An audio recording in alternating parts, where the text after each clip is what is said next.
श्रीमद् भागवतम स्कंद 4 चतुर्थ आश्रम की उत्पत्ति। अध्याय 18 पृथु महाराज द्वारा पृथ्वी का दोहन। मैत्रेय ने विदुर को संबोधित करते हुए आगे कहा, हे विदुर, जब पृथ्वी ने स्तुति पूरी की तब भी राजा पृथु शांत नहीं हुए थे। उनके होंठ क्रोध से कांप रहे थे। यद्यपि पृथ्वी भयभीत थी, किंतु उसने धैर्य धारण करके राजा को आश्वस्त करने के लिए इस प्रकार कहना प्रारंभ किया, हे भगवान, कृपया अपने क्रोध को पूरी तरह से शांत करो और जो कुछ मैं कह रही हूँ उसे धैर्यपूर्वक सुनो। कृपया इस ओर ध्यान दो। भले ही मैं गरीब हूँ, लेकिन एक बुद्धिमान व्यक्ति हर जगह से ज्ञान के सार को ग्रहण करता है, जैसे एक भौरा हर फूल से शहद इकट्ठा करता है। समाज को न केवल इस जीवन में बल्कि आने वाले जन्म में भी लाभ पहुंचाने के लिए महान ऋषियों और संतों ने जनता की समृद्धि के लिए कई तरह के अनुकूल तरीके सुझाए हैं। जो कोई भी प्राचीन ऋषियों द्वारा बताए गए नियमों और निर्देशों का अनुसरण करता है, वह उनका इस्तेमाल व्यावहारिक कार्यों में कर सकता है। ऐसा व्यक्ति जीवन और सुखों का भोग सरलता से कर सकता है। वो मूर्ख व्यक्ति जो अपनी मानसिक कल्पनाओं के माध्यम से अपने निजी साधन और तरीके बनाता है और साधुओं द्वारा स्थापित निर्दोष आदेशों को मान्यता नहीं देता, वह अपने प्रयासों में बार बार असफल होता है। हे राजा, प्राचीन काल में ब्रह्मा जी ने जिन बीजों, जड़ों, औषधियों और अनाजों की सृष्टि की थी, उनका उपयोग अब वे अधर्मी लोग कर रहे हैं, जिनके पास आध्यात्मिक ज्ञान का कोई अंश नहीं है। हे राजन, अभक्त लोग तो अन्न और जड़ी बूटी का इस्तेमाल कर ही रहे हैं, मेरा भी ठीक से ध्यान नहीं रखा जा रहा है। उन राजाओं द्वारा मेरी उपेक्षा की जा रही है, जो उन चोरों को सजा नहीं दे रहे हैं जो अन्न का उपयोग इंद्रिय तुष्टि के लिए कर रहे हैं।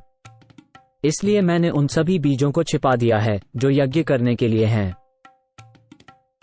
मैं बहुत लंबे समय से भीगा हुआ हूँ, जिसके कारण मेरे भीतर के सभी अनाज के बीज निश्चित रूप से खराब हो चुके हैं।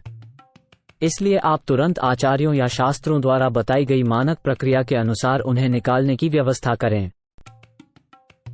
हे महानायक, जीवों के रक्षक, यदि आप जीवों को पर्याप्त अन्न देकर उनके कष्टों का निवारण करना चाहते हैं और यदि आप मुझे दोहकर उनका पोषण करना चाहते हैं, तो इसके लिए आपको एक उपयुक्त बछड़ा, दूध रखने के लिए एक पात्र और एक दूध देने वाला व्यक्ति की व्यवस्था करनी होगी।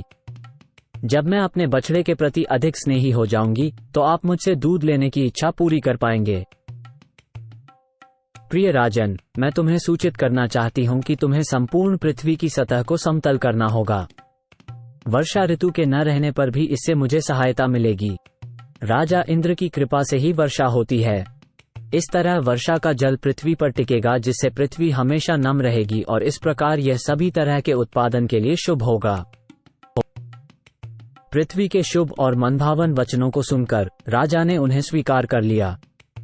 इसके बाद उन्होंने स्वयंभुव मनु को बछड़ा बनाया और पृथ्वी से, जो गाय के रूप में थी, समस्त औषधियों और अनाजों का दोहन करके उन्हें अपने हाथों में भर लिया। अन्य बुद्धिमान लोगों ने महाराज पृथु की तरह पृथ्वी से सार निकाल लिया। वास्तव में प्रत्येक व्यक्ति ने राजा पृथु के पद चिन्हों का अनुसरण करते हुए इस अवसर का लाभ उठाया और पृथ्वी से अपनी इच्छित वस्तु प्राप्त की। सभी महान ऋषियों ने बृहस्पति को एक बछड़े में बदल दिया और इंद्रियों को दोहने वाले पात्र में बदल दिया। उन्होंने वेदों से सभी तरह के ज्ञान को निकाला, जिससे शब्दों, मन और सुनने की शक्ति को शुद्ध किया जा सके। सभी देवतागण ने स्वर्ग के राजा इंद्र को बछड़े में बदल दिया और उन्होंने पृथ्वी में से सोम रस अर्थात अमृत को दोह लिया। इस प्रकार वे मानसिक, शारीरिक और ऐन्द्रिय शक्ति में अत्यंत बलवान हो गए।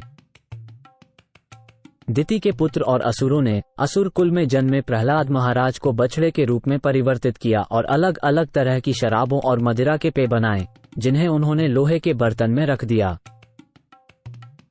गंधर्वलोक और अप्सरालोक निवासी विश्वावसु को बछड़ा बनाकर उसके दूध को कमल पुष्प के पात्र में दुहा। इस दूध ने मनोहारी संगीत, कला और सुंदरता का रूप ले लिया।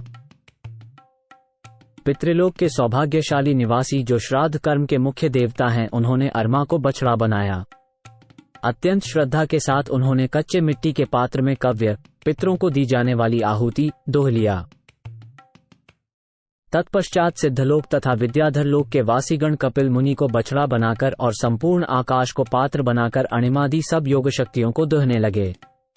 विद्याधर लोक के वासीगण निसंदेह आकाश में उड़ने की कला को भी प्राप्त कर लिए।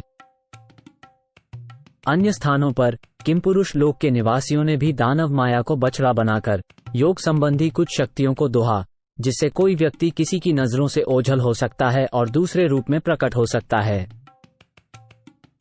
तब मांस खाने के आदि यक्ष, राक्षस, भूत और पिशाचों ने श्री शिव के अवतार रुद्र, भूतनाथ को बछड़े में बदल दिया और खून से बने पेय पदार्थों को निकालकर कपाल के बर्तनों में भर लिया। तत्पश्चात बिना फन वाले और फन वाले सांपों, बड़े सांपों, बिच्छुओं और अन्य जहरीले पशुओं ने पृथ्वी के दूध के समान अपने विष को दोहकर सांप के बिलों में रख लिया। उन्होंने तक्षक को बछड़ा बनाया हुआ था। गाय और अन्य चौपाए पशुओं ने भगवान शिव के वाहन बैल को बछड़े और जंगल को दूध निकालने के बर्तन के रूप में इस्तेमाल किया। इस प्रकार उन्हें खाने के लिए ताजी हरी घास मिल गई। बाघ जैसे शिकारी जानवरों ने सिंह को बछड़े में बदल दिया और इस तरह वे दूध के रूप में मांस प्राप्त करने में सफल हो सके। पक्षियों ने गरुड़ को बछड़े के रूप में इस्तेमाल किया और पृथ्वी पर मौजूद पेड़ पौधों के साथ साथ हिलते डुलते कीटों के रूप में दूध प्राप्त किया। बरगद के वृक्ष का बछड़ा बनाकर पेड़ों ने दूध के रूप में अनेकों स्वादिष्ट रस प्राप्त कर लिए। पर्वतों ने हिमालय को बछड़ा बनाकर और पहाड़ों की चोटियों को पात्र बनाकर उससे नाना प्रकार के कीमती पत्थर और धातुएं प्राप्त की। पृथ्वी देवी ने अपने सभी निवासियों को उनका भोजन दिया है। राजा पृथु के समय में पृथ्वी पूरी तरह से राजा के नियंत्रण में थी। इसलिए पृथ्वी के सभी निवासी विभिन्न प्रकार के बछड़े पैदा करके और विभिन्न प्रकार के बर्तनों में उनके विशिष्ट प्रकार के दूध को रखकर अपना भोजन प्राप्त कर सकते थे। हे विदुर, कुरुओं में श्रेष्ठ, इस प्रकार राजा पृथु और अन्य अन्न भोजियों ने विभिन्न प्रकार के बछड़ों का पालन किया और अपने अपने खाद्य पदार्थों को दोहा। इस प्रकार उन्होंने विभिन्न प्रकार के खाद्य पदार्थ प्राप्त किए जिन्हें दूध के रूप में दर्शाया गया है। इसके बाद राजा पृथु पृथ्वी से बहुत संतुष्ट हुए क्योंकि उसने विभिन्न जीवों के लिए पर्याप्त भोजन की आपूर्ति की। इस प्रकार पृथ्वी के प्रति राजा का स्नेह बढ़ गया जैसे वो उनकी अपनी बेटी हो। इसके बाद सम्राटों के सम्राट महाराज पृथु ने अपने बाण की शक्ति से पहाड़ों को तोड़कर पृथ्वी की समस्त ऊबड़ खाबड़ जगहों को समतल कर दिया।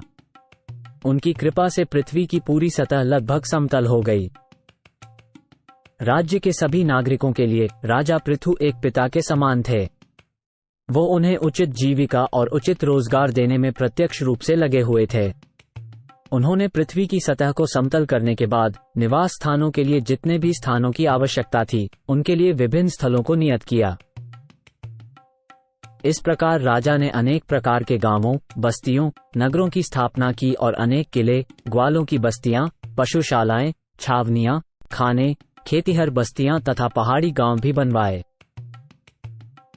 राजा पृथु के राज सिंहासन पर बैठने से पहले अलग अलग नगरों, गांवों, चराई स्थल इत्यादि के लिए कोई सुव्यवस्थित योजना नहीं थी। सब कुछ अस्त व्यस्त था और प्रत्येक व्यक्ति अपनी सुविधानुसार अपना घर बनाता था। लेकिन राजा पृथु के समय से नगरों और गांवों की योजनाएं बनने लगीं।